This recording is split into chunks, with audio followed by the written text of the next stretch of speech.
अच्छा, तो आज हम इंग्लिश टेंसेस की जो एक बड़ी पहेली है ना, उसे हल करने की कोशिश करेंगे। लेकिन रटे-रटाए रूल से नहीं, बल्कि एक बहुत ही दिलचस्प कहानी से। एक ऐसी कहानी जो शायद इस मसले को हमेशा के लिए हल कर दे। ये जो 12 इंग्लिश टेंसेस हैं अक्सर लोगों के लिए एक बहुत बड़ी परेशान कौन उलझन बन जाते हैं, है ना? लेकिन घबराने की ज़रूरत नहीं। आज हम एक ऐसा ज़बरदस्त तरीका देखने वाले हैं जो इस पूरे मामले को हैरत अंगेज तौर पर आसान बना देगा।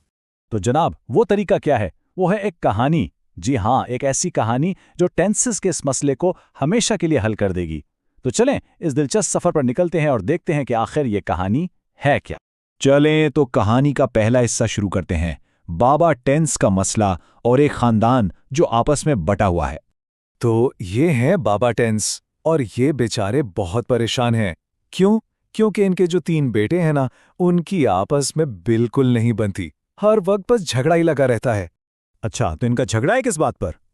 मसला ये है कि तीनों बेटे प्रेजेंट, पास्ट और फ्यूचर एक ही बात को हमेशा अलग अलग तरीके से कहते हैं।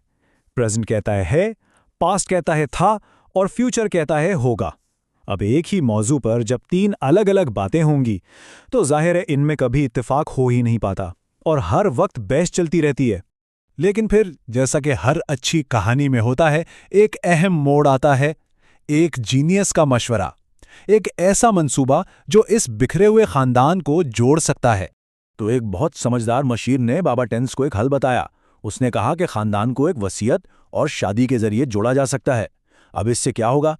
इससे भाइयों को ना सिर्फ एक दूसरे से बात करनी पड़ेगी, बल्कि उन्हें जिम्मेदारी भी उठानी पड़ेगी। तो अब सवाल यह है कि इस वसीयत में था क्या?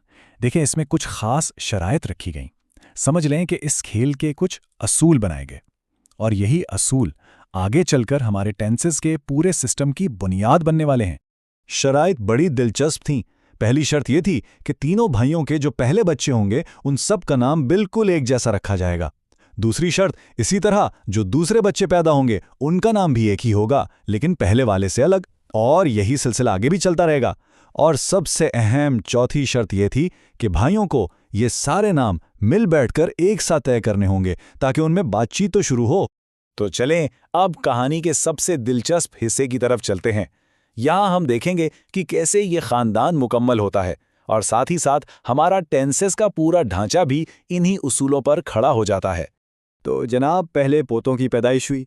अब वसीयत की शर्त थी तो तीनों भाइयों को मजबूरन मिलना पड़ा और सबने मिलकर एक नाम पर इत्तेफाक किया, इंडेफिनिट, क्योंकि इससे उन कामों का पता चलता है जो बस होते हैं मगर ये वाज़ह नहीं कि कब ख़त्म होंगे। और ये देखें, इस तरह खानदान का शजरा बनना शुरू हो गया। प्रेजेंट का पहला बेटा भी इंडेफिनिट, पास्ट का भी इंडेफिनिट और फ्यूचर का भी इंडेफिनिट। वसीयत की पहली शर्त पूरी हो गई। अच्छा, कुछ वक्त गुजरा और फिर दूसरे पोतों की पैदाइश हुई। अब फिर से वसीयत के मुताबिक तीनों भाई इकट्ठे हुए और इन सब का एक ही नाम रखा गया, कंटिन्यूअस। क्यों? क्योंकि ये नाम उन कामों को दिखाता है जो अभी चल रहे हैं, यानी जारी हैं। फिर आए तीसरे पोते और इस बार भी उसूल के मुताबिक इन सब का एक ही नाम रखा गया, परफेक्ट। ये नाम उन कामों के लिए था जो मुकम्मल हो चुके हों, यानी परफेक्ट। अब देखें खानदान का पूरा स्ट्रक्चर कितना वाज़े होता जा रहा है। अच्छा, अब चौथे बच्चे की बारी आई तो भाइयों ने एक बड़ा होशियार काम किया। उन्होंने कोई नया नाम सोचने के बजाय दूसरे और तीसरे बच्चे के नामों को ही मिला दिया, यानी कंटिन्यूअस और परफेक्ट को जोड़कर एक नया नाम बना लिया। तो इस तरह चौथे पोतों का जन्म हुआ और इनका मुश्तरका नाम बना परफेक्ट कंटिन्यूअस। ये नाम उन कामों को जाहिर करता है जो कुछ अरसे से जारी हैं और अभी भी खत्म नहीं हुए।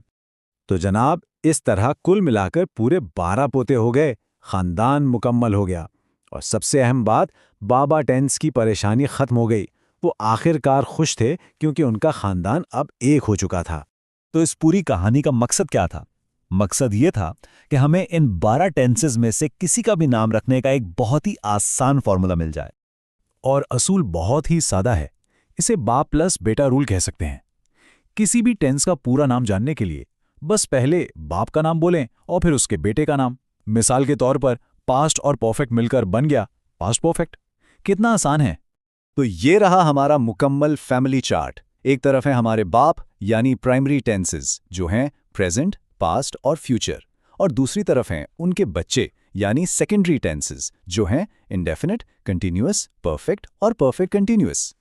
तो चलें जरा जल्दी से एक छोटा सा क्विज हो जाए। सवाल यह है कि पास्ट के तीसरे बच्चे का पूरा नाम क्या होगा? सोचें जरा। हाँ, बाप का नाम पास्ट, तीसरे बच्चे का नाम परफेक्ट, तो मिलकर बन गया पास्ट परफेक्ट। बिल्कुल सही। चलें अब अगला सवाल, फ्यूचर के दूसरे बच्चे का पूरा नाम क्या होगा? बाप का नाम है फ्यूचर और दूसरा बच्चा है कॉन्टिन्यूअस, तो नाम बना फ्यूचर कॉन्टिन्यूअस। शाबाश। और ये रहा आखिरी सवाल, प्रेजेंट के चौथे यानी सबसे छोटे बच्चे का पूरा नाम क्या है? हाँ, ये नाम थोड़ा लंबा है लेकिन असूल तो वही है, बाप यानी प्रेजेंट और चौथा बेटा यानी परफेक्ट कंटिन्यूअस। तो पूरा नाम क्या बना? Present perfect continuous. जबरदस्त। तो अब जब इस पूरे खानदान से हमारी जान पहचान हो गई है, तो क्या अब इनकी जबान यानी टेंसेस को समझना और सीखना आसान नहीं हो जाएगा? देखिए, ये कहानी टेंसेस के नाम और उनके बुनियादी मतलब को याद रखने का जो मसला है ना, उसे तो बिल्कुल हल कर देती है। और ग्रामर सीखने के इस दिलचस्प सफर में ये हमारा एक बहुत मजबूत पहला कदम है।